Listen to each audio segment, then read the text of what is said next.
Hello students, welcome to psycho Gyan YouTube channel. आज की video में हम बात करने वाले हैं कि एक रिसर्च आर्टिकल या रिसर्च पेपर को कैसे लिखते हैं। अपनी ओरिजिनल रिसर्च को पब्लिकेशन के लिए या फिर किसी सेमिनार या कॉन्फ्रेंस में प्रेजेंट करने के लिए उसको रिसर्च आर्टिकल या रिसर्च पेपर के रूप में लिखना होता है। रिसर्च आर्टिकल और रिसर्च पेपर में अंतर इतना है कि जो रिसर्च पेपर होता है वो सेमिनार या फिर कॉन्फ्रेंस में वर्बली प्रेजेंट किया जाता है, और जो रिसर्च आर्टिकल होता है उसको डायरेक्टली पब्लिकेशन के लिए दिया जाता है। रिसर्च पेपर को भी पब्लिकेशन के लिए दिया जाता है, लेकिन पहले सेमिनार या कॉन्फ्रेंस में वो वर्बली प्रेजेंट होता है, उसके बाद उसे पब्लिकेशन के लिए दिया जाता है। लेकिन जो रिसर्च आर्टिकल है उसको डायरेक्टली पब्लिकेशन के लिए ही दिया जाता है। तो सबसे पहले मैं बता देता हूँ कि रिसर्च आर्टिकल लिखने के बेनिफिट्स क्या क्या हैं। सबसे पहला बेनिफिट तो है कि आपका API स्कोर बढ़ता है। API यानी कि एकेडमिक परफॉर्मेंस इंडिकेटर या फिर एकेडमिक परफॉर्मेंस इंडेक्स। अगर आप किसी भी यूनिवर्सिटी या कॉलेज में असिस्टेंट प्रोफेसर, एसोसिएट प्रोफेसर या प्रोफेसर के पद के लिए अप्लाई करते हैं तो वहाँ पर आपका API स्कोर देखा जाता है। अब API स्कोर वाले कैंडिडेट को प्रेफरेंस दी जाती है। तो API स्कोर में भी जो पब्लिकेशंस हैं हमारे, उसके मार्क्स जुड़ते हैं। आई थिंक 5 पॉइंट जुड़ते हैं एक रिसर्च पेपर पब्लिश करने के, जो आपके UGC अप्रूव जर्नल होते हैं उनमें पब्लिश करने के। दूसरा बेनिफिट इसका है कि अगर आप रिसर्च डिग्री या फिर जैसे कि MPhil या PhD के लिए आप किसी यूनिवर्सिटी में एनरोल होते हैं तो वहाँ पर भी आपके नंबर ऑफ पब्लिकेशंस मायने रखते हैं। इसके अलावा अगर आप किसी रिसर्च स्टाफ के लिए कहीं अप्लाई करते हैं, like research associate, research fellow, तो वहाँ पर भी आपके नंबर ऑफ पब्लिकेशंस देखे जाते हैं। और इसके अलावा अगर आप किसी अनडिस्कवर्ड टॉपिक पे रिसर्च करना चाहते हैं तो वहाँ पर भी आपकी वो रिसर्च मायने रखती है, और पब्लिकेशन से उसको सारी दुनिया देख सकती है आपकी रिसर्च वर्क को। अब बात कर लेते हैं एलिजिबिलिटी की, कि कौन रिसर्च आर्टिकल या रिसर्च पेपर पब्लिश करा सकता है। तो इसे अगर कोई बैचलर या फिर मास्टर्स का स्टूडेंट है तो वो रिसर्च आर्टिकल या रिसर्च पेपर पब्लिश कर सकता है। और उसके अलावा अगर आप PhD, MPhil या रिसर्च स्कॉलर हैं या प्रोफेसर हैं, एसोसिएट प्रोफेसर हैं, रिसर्च स्टाफ हैं, तो भी आप रिसर्च आर्टिकल या रिसर्च पेपर को पब्लिश करा सकते हैं। चलिए अपने टॉपिक पर आगे बढ़ते और देखते हैं कि रिसर्च आर्टिकल कैसे लिखा जाता है। सबसे पहले रिसर्च आर्टिकल लिखने का जो प्रोसेस है वो स्टार्ट होता है एक टॉपिक से। अच्छा, आजकल ऐसे बहुत सारे कोर्सेज ऑनलाइन हो रहे हैं जो आपको रिसर्च पेपर लिखना सिखाते हैं, और वो अच्छा खासा फीस चार्ज करते हैं। तो उसमें आपको पे करने की कोई ज़रूरत नहीं है, आप वीडियोस से सीखिए। और अगर किसी का कोई भी डाउट होता है अपनी रिसर्च से रिलेटेड, रिसर्च टॉपिक से रिलेटेड, या रिसर्च पेपर राइटिंग से रिलेटेड, या पब्लिकेशन से रिलेटेड, तो वो मुझे व्हाट्सएप, इंस्टाग्राम या ईमेल में कहीं भी लिखकर मेरे से पूछ सकते हैं। मैं डेफिनेटली आपका क्यूरी को सॉल्व करने की पूरी कोशिश करूँगा। ठीक है, तो हम अपने टॉपिक पे आगे बढ़ते हैं। सबसे पहली चीज़ आती है रिसर्च टॉपिक की। तो रिसर्च करने से पहले हमारे पास एक रिसर्च टॉपिक होना बहुत ज़रूरी है, क्योंकि टॉपिक ही सबसे ज़्यादा इम्पॉर्टेंट चीज़ होती है एक रिसर्च में। रिसर्च टॉपिक फाइंड करने का तरीका ये है कि आप जिस भी एरिया में रिसर्च करना चाहते हैं, तो पहले तो आप अपना एरिया ऑफ रिसर्च डिसाइड कर लीजिए कि हाँ, मुझे इस क्षेत्र में रिसर्च करनी है। जैसे कि एग्जाम्पल के तौर पे मान के चलते हैं कि मान लीजिए आपको टीचर्स के ऊपर रिसर्च करनी है, तो ये एक बहुत ब्रॉड टॉपिक है कि टीचर्स पे आप क्या देखेंगे, किसका किस पे इफेक्ट देखेंगे, क्या रिसर्च करना चाहते हैं उसमें। तो फिर आप अपने संबंधित विषय से संबंधित साहित्य का आपको विश्लेषण करना होगा, सर्वेक्षण करना होगा।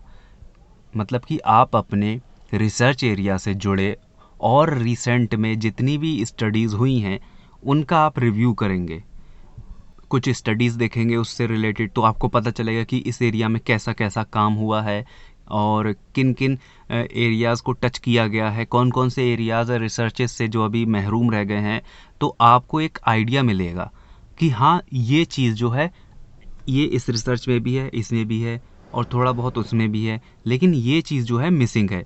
तो फिर मैं मिसिंग पार्ट पर ही रिसर्च करना चाहता हूँ, जिसके कारण मेरे पास एक यूनिक टॉपिक होगा और वो टॉपिक सिग्निफिकेंट भी होना चाहिए कि आपका टॉपिक क्या वैल्यू रखता है, क्या सिग्निफिकेंस रखता है। तीसरी चीज़, आपका रिसर्च आर्टिकल ओरिजिनल होना चाहिए, यानी कि आपका खुद का होना चाहिए। आप कॉपी नहीं कर सकते, किसी का भी रिसर्च टॉपिक कॉपी नहीं कर सकते। अगर आप कॉपी करते हैं तो उसको रिसर्च करने से कोई फ़ायदा नहीं है, वो ऑलरेडी रिसर्च हो रखी है। और हाँ, अगर आप सेम टॉपिक में कुछ और चीज़ें जो उसने मिसिंग कर दी थी उनको आप उनकी खोज करने के लिए आप रिसर्च करते हैं तो आप टॉपिक ले सकते हैं, लेकिन आप कॉपी नहीं कर सकते। तो अब इन स्टेप से आपकी जो रिसर्च का टॉपिक है वो क्लियर हो जाएगा। फिर अगला जो इसका स्टेप आता है वो आता है organise your research. Organise research करने का मतलब है कि हमने टॉपिक अपना डिसाइड कर दिया, अब हम देखेंगे कि उस टॉपिक पे कितनी रिसर्चेज हुई हैं, उनकी हम रीडिंग करना होगी, पढ़ेंगे हम। जो हमारा रिव्यू ऑफ लिटरेचर है उसमें वो स्टडीज़ काम भी आएंगी। तो हम उससे टॉपिक से रिलेटेड स्टडीज़ को जब हम देखना शुरू करेंगे तो हमें पता चलेगा कि कितना इस क्षेत्र में काम हुआ है, कितना सैंपल लिया गया है, कौन कौन से टूल यूज़ हुए हैं, कौन सी रिसर्च मेथडोलॉजी अपनाई गई है। ये सारी चीज़ें हमें क्लियर होती जाएंगी और इनके हमें सिर्फ ऐसे ही रीडिंग नहीं करना है, हमें इनकी राइटिंग भी करना है, यानी कि हमें नोट्स भी बनाते जाना है, साथ साथ लिखना भी है रिसर्च स्टडीज़ को और उनके रेफरेंसेस भी लिखते जाना है साथ साथ, क्योंकि ये हमें अपनी रिसर्च स्टडी में आगे कोट करना होंगे और फिर हमने कौन सी स्टडी कहाँ से पढ़ी थी तो वो हमें याद नहीं रहेगा और इसलिए हमारा काम और ज़्यादा बढ़ जाएगा। इसलिए अच्छा यही है कि आप साथ साथ में उनके रेफरेंसेस लिखते चलें और नोट्स बनाते चलें। नेक्स्ट स्टेप है develop a strong hypothesis. Hypothesis क्या होती है? जैसे कि आपका रिसर्च टॉपिक है तो वो एक प्रश्न होता है, शोध की समस्या जिसे कहते हैं। तो रिसर्च टॉपिक होता है हमारा एक क्वेश्चन जिसका संभावित समाधान देती है परिकल्पना या हाइपोथेसिस, कि अगर ये ऐसा है तो इससे संभावित समाधान क्या हो सकता है। जैसे मान लीजिए अगर आप टीचर्स के ऊपर रिसर्च करते हो और आपने टॉपिक अपना चूज़ किया कि गवर्नमेंट टीचर्स और प्राइवेट टीचर्स के बीच में क्या अंतर है, तो ये एक बहुत ज़्यादा स्पेसिफिक रिसर्च क्वेश्चन नहीं है कि क्या अंतर है। तो अंतर तो बहुत सारे क्षेत्र एरियाज़ में इनका हो सकता है, एरिया ऑफ इंटरेस्ट अलग हो सकते हैं, इनका पेरोल अलग हो सकता है, बहुत सारी चीज़ें हैं जिसमें गवर्नमेंट स्कूल टीचर और प्राइवेट टीचर अलग हो सकते हैं। तो आपको इसे स्पेसिफाई करना होगा। जैसे आप डिसाइड कर सकते हैं अपना रिसर्च क्वेश्चन बहुत ज़्यादा स्पेसिफाई करके कि गवर्नमेंट टीचर्स और प्राइवेट टीचर्स की क्या क्वालिफ़िकेशन में डिफरेंस होता है। तो अगर आप ये डिसाइड करते हैं तो आपको एक हाइपोथेसिस बनाना होगी कि क्या अंतर होता है। आप एक हाइपोथेसिस ये बना सकते हैं कि गवर्नमेंट स्कूल टीचर की जो क्वालिफ़िकेशन है वो प्राइवेट से ज़्यादा होती है। दूसरे आप ये बना सकते हैं कि प्राइवेट स्कूल टीचर्स की क्वालिफ़िकेशन गवर्नमेंट स्कूल टीचर से ज़्यादा होती है। या आप नल हाइपोथेसिस बना सकते हैं कि कोई गवर्नमेंट स्कूल टीचर और प्राइवेट स्कूल टीचर की दोनों की जो क्वालिफ़िकेशन है वो समान होती है, दोनों के बीच में कोई सार्थक अंतर नहीं होता है। अच्छा, मैं यहाँ ब्रीफ में बताता चलूँ, जो नल हाइपोथेसिस होती है तो उसमें दोनों चरों के बीच में कोई भी सार्थक अंतर ना होने की संभावना जताई जाती है। यानी कि अगर हम कहते हैं कि गवर्नमेंट और प्राइवेट टीचर्स की क्वालिफ़िकेशन में कोई भी अंतर नहीं है, यानी कि दोनों की क्वालिफ़िकेशन समान है, तो ये एक नल हाइपोथेसिस होगी। और अगर हम कहते हैं कि अगर गवर्नमेंट स्कूल टीचर या फिर प्राइवेट स्कूल टीचर की क्वालिफ़िकेशन जो है वो दूसरों से कम है या ज़्यादा है, तो यहाँ पर ये अल्टरनेट हाइपोथेसिस हो जाएगी, क्योंकि हम कम या ज़्यादा कर रहे हैं। लेकिन अगर हम कहते हैं कि कोई अंतर नहीं है तो ये एक नल हाइपोथेसिस होगी। नल हाइपोथेसिस यानी कि शून्य परिकल्पना, जिसे हम H0 से दर्शाते हैं, और अल्टरनेट हाइपोथेसिस को H1 से दर्शाते हैं। H1 H2 जितनी भी आप हाइपोथेसिस बनाएंगे उस प्रकार से ये संख्या बढ़ती चली जाएगी। अब आपने हाइपोथेसिस बना ली, अब जो आपकी रिसर्च स्टडी है वो आपकी हाइपोथेसिस को ही प्रूव करने के लिए कंडक्ट की जाएगी। पूरी स्टडी जो है आपकी हाइपोथेसिस के ही आसपास घूमेगी कि आपने जो परिकल्पना बनाई है कि क्या वो सत्य है या वो असत्य है। जो आपको आंकड़े प्राप्त हुए हैं उनसे उस परिकल्पना की पुष्टि होती है या नहीं होती है, इसके चारों ओर ही आपकी रिसर्च घूमेगी। अब अगले स्टेप की बात करते हैं, क्रिएट एन आउटलाइन। आउटलाइन यानी कि अब हमने हाइपोथेसिस डिसाइड कर ली, अपनी रिव्यू ऑफ लिटरेचर भी देख लिया, तो अब हमें जो आउटलाइन है उसे क्रिएट करना होगी। आउटलाइन में सबसे पहले आ जाता है टाइटल पेज। टाइटल पेज में जो हमारा टाइटल होता है, रिसर्च टॉपिक होता है, वो आ जाता है। उसके साथ में रिसर्चर का नाम आ जाता है और उनकी डिटेल आ जाती है। सेकंड पार्ट आता है अब्स्ट्रैक्ट। अब्स्ट्रैक्ट जो है 100 से 3000 शब्दों के बीच में होता है और इसको एक पैराग्राफ में लिखते हैं। इसमें पूरी हमारी जो स्टडी है उसकी समरी होती है एक पैराग्राफ में, जो 100 से 300 शब्द के बीच में होता है। इसमें हमें क्या क्या लिखना ज़रूरी होता है? इसमें हमें लिखना ज़रूरी होता है कि हमारा रिसर्च का टॉपिक या क्वेश्चन क्या था, और ब्रीफ में हम रिसर्च मेथडोलॉजी लिखते हैं इसमें कि कौन सा हमने मेथड यूज़ किया, कितना सैंपल लिया और कहाँ से लिया सैंपल, और उसके बाद विश्लेषण करने के बाद उसमें रिज़ल्ट क्या निकला। रिज़ल्ट भी लिखना इसमें बहुत ज़रूरी होता है। लेकिन अब्स्ट्रैक्ट जो है वो पूरी रिसर्च कंडक्ट होने के सबसे बाद में लिखा जाता है। ये होता सबसे पहले लेकिन लिखा सबसे बाद में जाता है, क्योंकि इसमें हमारा रिजल्ट भी है, मेथडोलॉजी भी है, सब कुछ हमारी पूरी रिसर्च का निचोड़ है, इसलिए इसको सबसे बाद में लिखते हैं। अब आ जाते हैं मेन बॉडी पर। मेन बॉडी में सबसे पहली चीज़ आती है introduction. Introduce the topic while giving context and background information. Introduction में आपको अपने टॉपिक को डिस्क्राइब करना होता है। अगर आप टीचर्स पे स्टडी करना चाहते हैं, टीचर्स की क्वालिफिकेशन के लिए, तो आपको इसमें टीचर्स को डिस्क्राइब करना होगा। आपने गवर्नमेंट प्राइवेट टीचर्स लिए हैं उनको डिस्क्राइब करना होगा। क्वालिफिकेशंस कितनी कितनी है और क्या क्या उसकी सिग्निफिकेंस है वो डिस्क्राइब करना होगा। ये सारी चीज़ें आपको इंट्रोडक्शन में देना होती हैं। नेक्स्ट आ जाता है review of literature. Review of literature हम पहले भी रिसर्च स्टार्ट करने से पहले ही हम रिव्यू कर लेते हैं कुछ स्टडीज़ का। उसके अलावा भी अगर हम कुछ और स्टडीज़ ऐड करते हैं सिमिलर टॉपिक पे तो हम वो यहाँ पर मेंशन करते हैं। इसमें होता है जैसे कि अगर हमारा टॉपिक है स्कूल टीचर की क्वालिफ़िकेशन का, तो और पास्ट में जो स्टडी हुई है टीचर्स पे, स्कूल टीचर्स पे, इनकी क्वालिफ़िकेशन की, तो उनको हम यहाँ मेंशन करेंगे।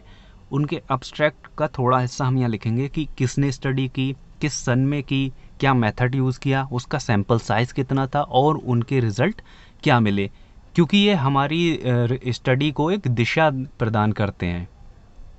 और डिस्कशन में भी हम इन स्टडीज़ को कोट करते हैं कि ये वाली स्टडी जो है हमारे रिसर्च के रिज़ल्ट को कॉन्ट्राडिक्ट करती है और ये वाली स्टडी हमारे रिसर्च के रिज़ल्ट सपोर्ट करती है।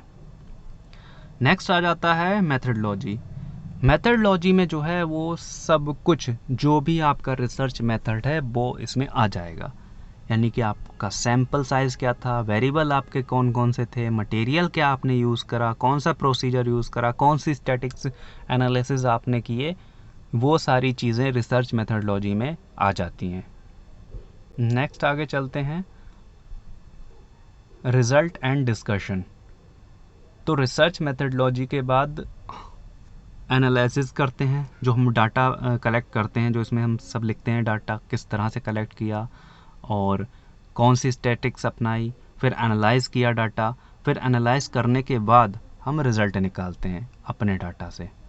तो रिज़ल्ट में हम अपनी स्टडी के जो रिज़ल्ट होते हैं उनको दर्शाते हैं कि हमारी हाइपोथेसिस प्रूव हो रही है या रिजेक्ट हो रही है, हमें क्या रिज़ल्ट मिले, कौन से टीचर की क्वालिफ़िकेशन ज़्यादा प्राप्त हुई, गवर्नमेंट स्कूल टीचर की या प्राइवेट स्कूल टीचर की, तो उन सबको हम यहाँ डिस्क्राइब करते हैं। और डिस्कशन में क्या होता है, डिस्कशन में हम अपने रिज़ल्ट को जो पास्ट में स्टडी हुई हैं उनसे कंपेयर करके देखते हैं कि कौन सी स्टडी हमारे रिज़ल्ट को कॉन्ट्राडिक्ट करती है और कौन सी स्टडी हमारे रिज़ल्ट को सपोर्ट करती है।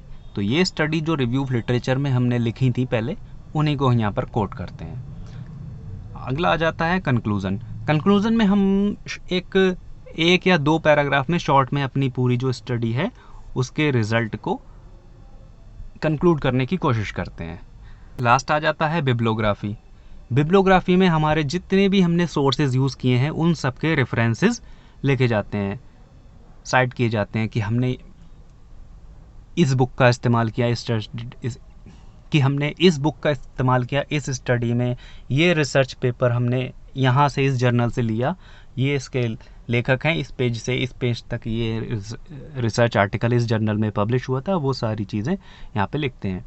तो ये APA जो है, अमेरिकन साइकोलॉजिकल एसोसिएशन, ये सोशल साइंस रेफरेंस देने का स्टाइल होता है। जैसे MLA है, APA है, तो रेफरेंस किस प्रकार से दिया जाता है वो सोशल साइंस में APA फॉर्मेटिंग स्टाइल को फॉलो करते हैं। तो नेक्स्ट आ जाता है स्टार्ट ड्राफ्टिंग। तो यहाँ तक हमने सारी अपनी जो रिसर्च स्टडी थी उसकी रूपरेखा तैयार कर ली। अब हम ड्राफ्टिंग करना शुरू करते हैं, यानी कि लिखना शुरू करते हैं।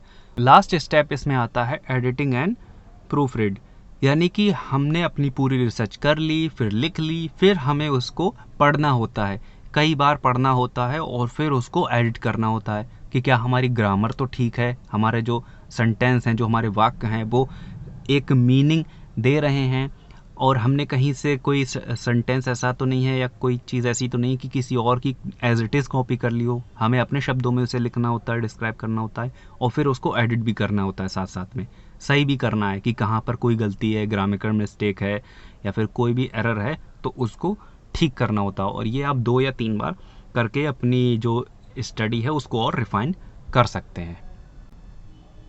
तो ये थे रिसर्च आर्टिकल या रिसर्च पेपर लिखने के कुछ मेन स्टेप। और अगर आपको इस टॉपिक से रिलेटेड या फिर आपको अपनी रिसर्च स्टडी से रिलेटेड कोई भी क्वेश्चन या क्वेरी है तो आप मुझे व्हाट्सएप, इंस्टाग्राम या फिर ईमेल पर बता सकते हैं। इस वीडियो में इतना ही, मिलते हैं अगली वीडियो में। Thanks for watching.